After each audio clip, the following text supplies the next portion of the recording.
One of the most important tools set of tools that you're ever going to learn for Photoshop is how to use the selection tool.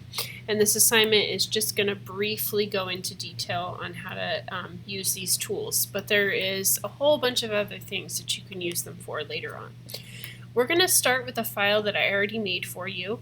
You're going to find it in School Loop inside the locker. When you open it and download it, it'll open up in Photoshop, and all you have to simply do is File, Save As, and add your last name and your first name to the title.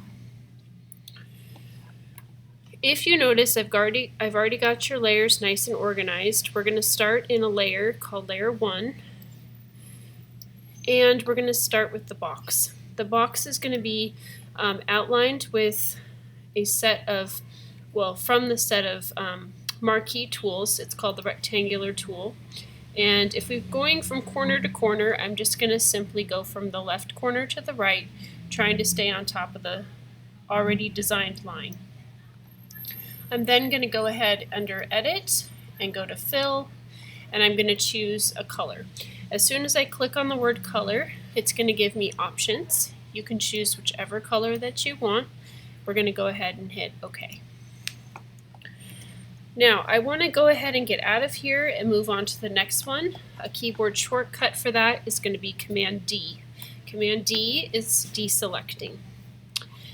Now, under the same list, I'm going to choose my ellipse, and this one's a little bit trickier because I'm not going from a straight corner to another straight corner.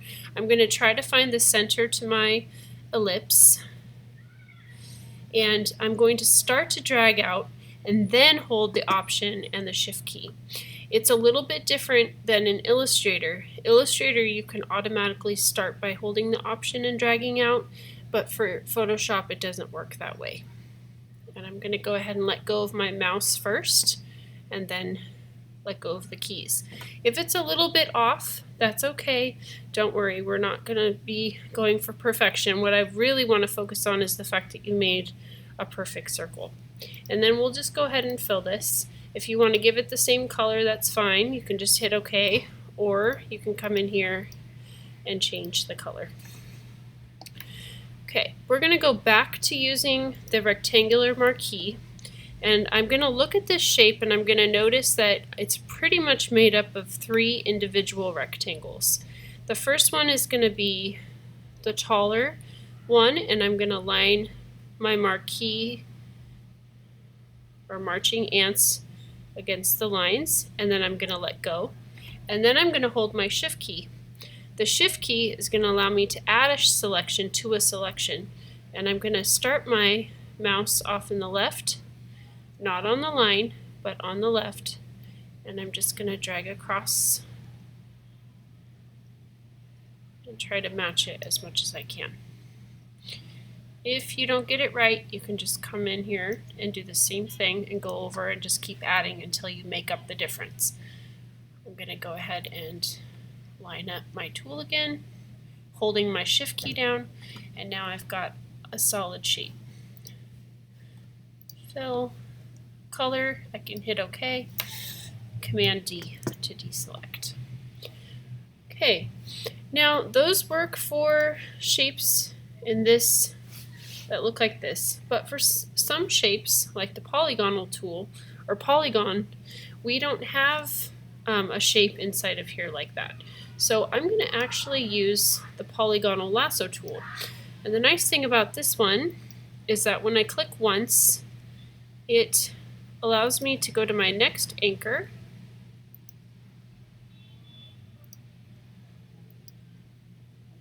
and all the way to the beginning. If I connect my beginning and end like a normal shape, it will go ahead and close it off and make that a selection for me. Just for some interest, I'm going to go ahead and choose a different color. Okay. Now for Barbie, if you have an object that has a very clear difference between the background and itself, you can use this tool called the magnetic lasso tool. And the way the magnetic lasso tool works is that Photoshop mysteriously knows which pixels you are trying to select. And so all I did was click once, and now I'm just dragging my mouse without even holding my mouse down to the next point, and then I click to start a new direction. Now this is a lovely tool, but sometimes it can go very crazy and get out of control, and you end up doing this.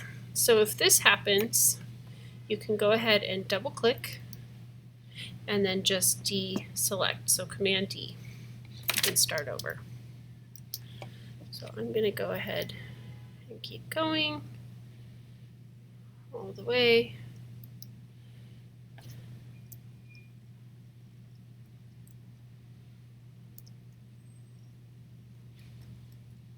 And the other thing that you can do is if you do end up going out and it's not really that much of a big deal, you can hit the delete key and it will delete you back to where you want to start again.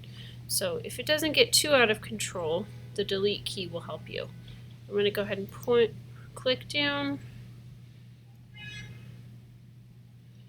and rotate around, click, rotate around, and click.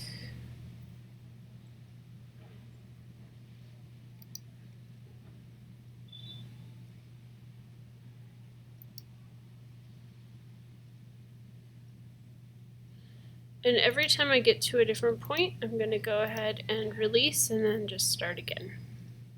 And if I make a mistake, just hit delete.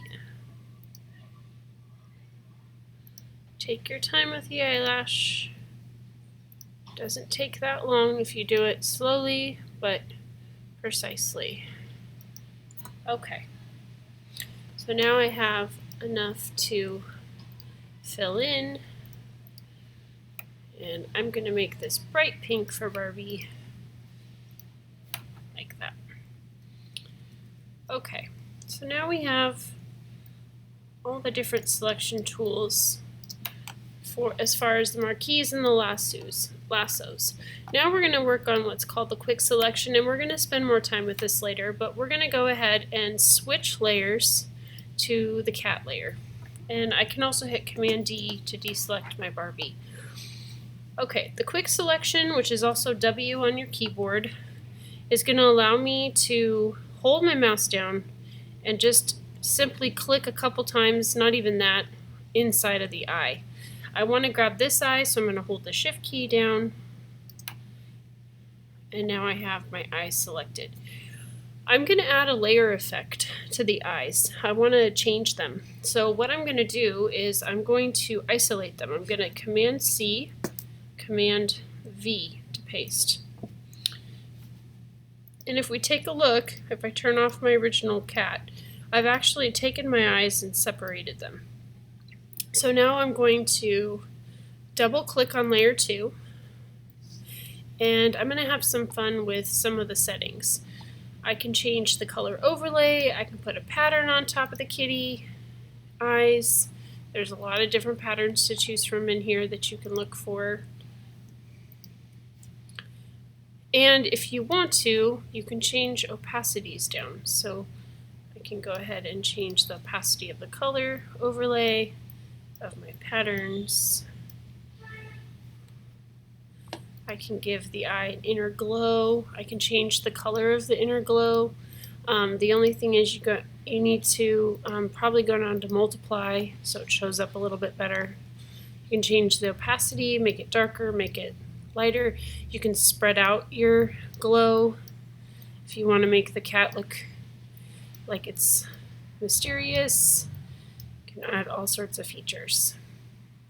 You can change the direction. Okay. This would be really good for, this technique would be really good for like a movie poster. If you were going to design a movie poster and you needed to give your character a certain look. And you can just experiment until you like it, and then go ahead and hit OK, and then we're done. That's the assignment. You're going to go ahead and save it, save as with your last name and your first name, and you're going to turn it in.